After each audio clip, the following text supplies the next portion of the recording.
আসসালামু আলাইকুম।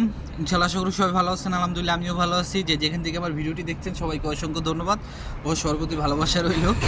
আমার মনে হয় আমার অডিয়েন্স যারা আছেন আমার ভিডিও দেখেন সবাই একটু আমার উপরে রাগ দেখি আপনাদের কমেন্টসগুলো কিন্তু আমি দেখি। তো যাই হোক, আজকে আপনারা জানেন ফ্রাইডে, তো বাংলাদেশেও ভিএফএস গ্লোবাল ইতালি এম্বাসি বন্ধ, আর ইটালিতে কিন্তু নলস্তা ওঠার সম্ভাবনা আছে আজকে। তো আজকের ভিডিওগুলা হচ্ছে আপনাদের যে কমেন্টসগুলো আমার কাছে আসে সেগুলো নিয়ে আজকের ভিডিওগুলা। তো অবশ্যই সবাই ভিডিওটা পুরোটা দেখার চেষ্টা করবেন।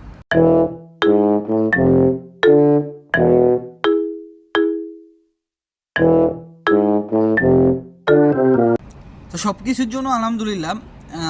প্রথমে আমি যে কমেন্টসের রিপ্লাইটা দিতে চাই সেটা হচ্ছে, আপনারা অনেকে বলতেছেন যে ভাই পাসপোর্টে যাদের এক নাম তাদের কি এখন আপাতত ভিসা হচ্ছে কিনা বা ভিএফএস গ্লোবালে জমা নিবে কিনা। দেখেন, আমি আপনাদের সুন্দরভাবে একটা কথা বলি।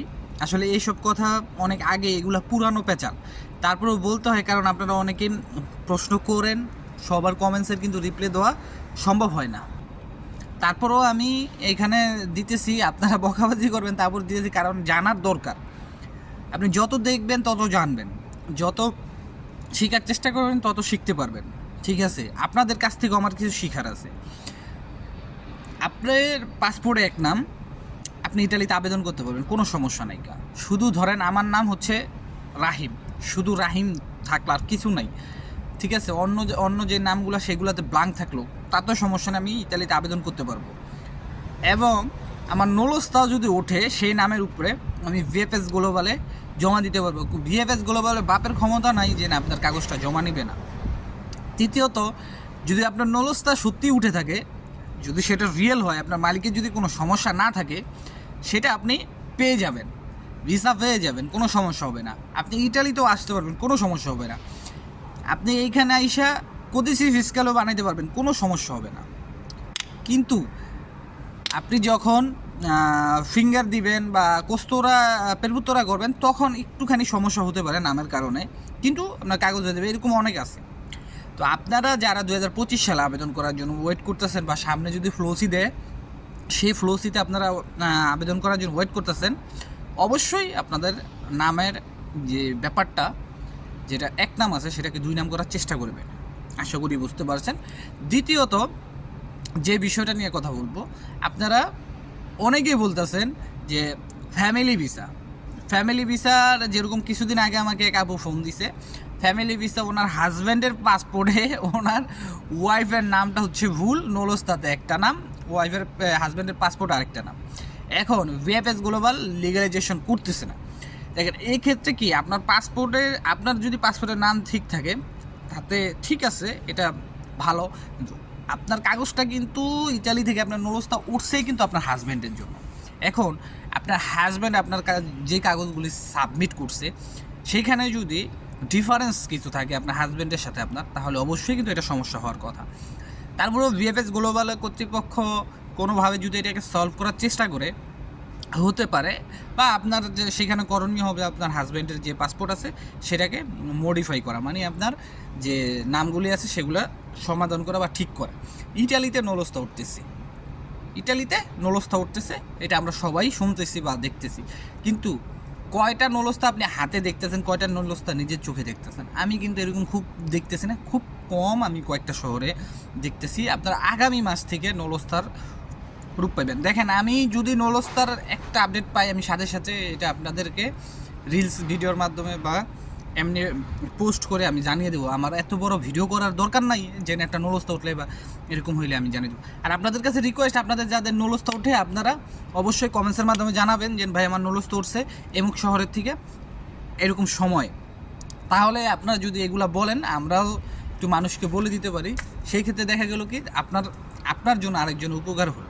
ঠিক আছে, সে একটা আশায় আছে, তার আশাটার ভিতরে আরেকটু ভালো তিনি একটু এক্সপেকটেশন করতে পারবে। আশা করি বুঝতে পারছেন। আর আপনারা যারা ভিএফএস গ্লোবালে ফাইল জমা করতেছেন, অবশ্যই D1 ফর্মটা কিন্তু কালো কালি দিয়ে পূরণ করবেন। আমি আবারও বলতেছি যে আপনারা যারা ভিএফএস গ্লোবালে ফাইল জমা করতেছেন, অবশ্যই D1 ফর্মটা কালো কালি দিয়ে পূরণ করবেন। আশা করি বুঝতে পারেন। সেই ক্ষেত্রে যদি আপনারা কোনো ভুল ত্রুটি করেন তাহলে কিন্তু কালো কালি না হয়, তাহলে কিন্তু আপনাদেরকে ভিআইপিতে পাঠিয়ে দেওয়া হবে, যেখানে আপনাদের 5 থেকে 6,000 টাকা বেশি লাগতে পারে। আশা করি বুঝতে পারছেন। আর আপনারা যে ছবির ব্যাপারটা, white print, lab print white colour, ছবিটাও ভালোভাবে তুলবেন, কারণ ভিএফএক্স গ্লোবালের এটা হচ্ছে একটা তাদের একটা বিজনেস। আমরাও যখন কাগজ জমা দিছি আমার ছবি সব কিছু ঠিক আছে, তারা যেই অনুযায়ী ছবি তুলতে বলছে সেই অনুযায়ী ছবি তুলছি, কিন্তু ভিএফএক্স গ্লোবালে ঢোকার পর তারা কি নির্দেশনা দিল, আমরা প্রায় 4 জন ছিলাম, 4 জনের মতো। কি বললো, আপনাদের ছবিতে সমস্যা আছে, আপনাদের ছবি ঠিক হয় নাই কা, এটা সাইজ ছোটো হয়ে গেছে কা, আপনাদের এখন একটাই করণীয়, আপনাদের ভিআইপিতে জমা দিতে হবে, নাহলে সেই ক্ষেত্রে আপনাদের অ্যাপয়েন্টমেন্ট বাতিল করা হবে। সেই ক্ষেত্রে আমরা কী করলাম, পরবর্তীতে আমরা ভিআইপিতে জমা দিলাম 3 থেকে 4,000 টাকা বেশি দিয়ে, 5,000 টাকার মতো বেশি দিয়ে। তো এরকম বিপদে যাতে আপনারা না পড়েন সেই জন্য আপনাদেরকে আগেই বলে রাখলাম। দরকার হলে আপনারা ভিএফএক্স গ্লোবালের যে ওয়েবসাইট সেখানে কীভাবে আছে, কীভাবে ফর্ম পূরণ করতে হয় সেগুলো জেনে নেবেন।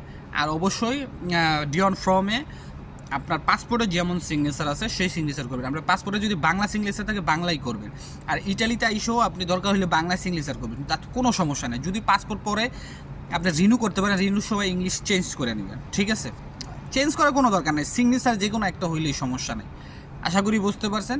তো যেহেতু আমরা নলস্তার কথা শুনতেছি, অবশ্যই নলস্তা উঠতেছে, দু একটা উঠতেছে, কিন্তু গণহারে কিন্তু উঠতেছে না। আরেকটা বিষয় হচ্ছে 2024 সালের ফাইল কিন্তু গণহারে রিজেক্ট করা হইতেছে।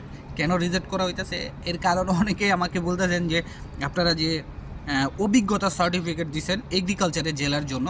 দেখেন, আমি আপনাদেরকে একটা কথা বলি, অভিজ্ঞতার সার্টিফিকেট সেটা আপনার কোনো প্রতিষ্ঠানের হইতে পারে, সেটা কোনো টেকনোলজির থেকে হইতে পারে, সেটা কোনো দোকানের হইতে পারে, সেটা আপনি কোনো অধিদপ্তর যেটা বাংলাদেশে আপনার সরকারি সেখান থেকে আনতে পারেন। থার্ড ইজ ডাজেন্ট ম্যাটার কি সরকারি হতে হবে এরকম কোনোই নেই, ডাজেন্ট ম্যাটার কি অনলাইনে থাকতে হবে এরকম কোনো বাধ্যকতা নাই। আশা করি বুঝতে পারছেন। শুধু আপনার তারা একটা অভিজ্ঞতা সনদ চাইছে। এখন আপনার 4 দোকানে কাজ করছেন, আপনি 4 দোকানে কাজ করিয়া যদি 4 দোকানে সার্টিফিকেট দেন তাহলে তো হইব না। তারা কি বলছে সেটা আপনাদের বোঝা লাগবে। আপনি যেই কাজের উপরে নলস্তা পাইছেন, যেই কাজের ভিসায় আপনি যাচ্ছেন সেই কাজের এক্সপিরিয়েন্স চাইছে। এখন আপনি পাইছেন ধরেন মেকানিক, গাড়ির মেকানিকের, এখন যদি আপনি দিয়া দেন আমি হইলো সাইকেল ঠিক করি, তাহলে কি হইব না। আশা করি বুঝতে পারছেন। তো আজকের মতো ভিডিওটা এখানেই। যদি কোনো ভুল ত্রুটি থাকে অবশ্যই ক্ষমা করবেন। সবার জন্য দোয়া রইল, সবার জন্য দোয়া করবেন। আসসালামু আলাইকুম, আল্লাহ হাফেজ।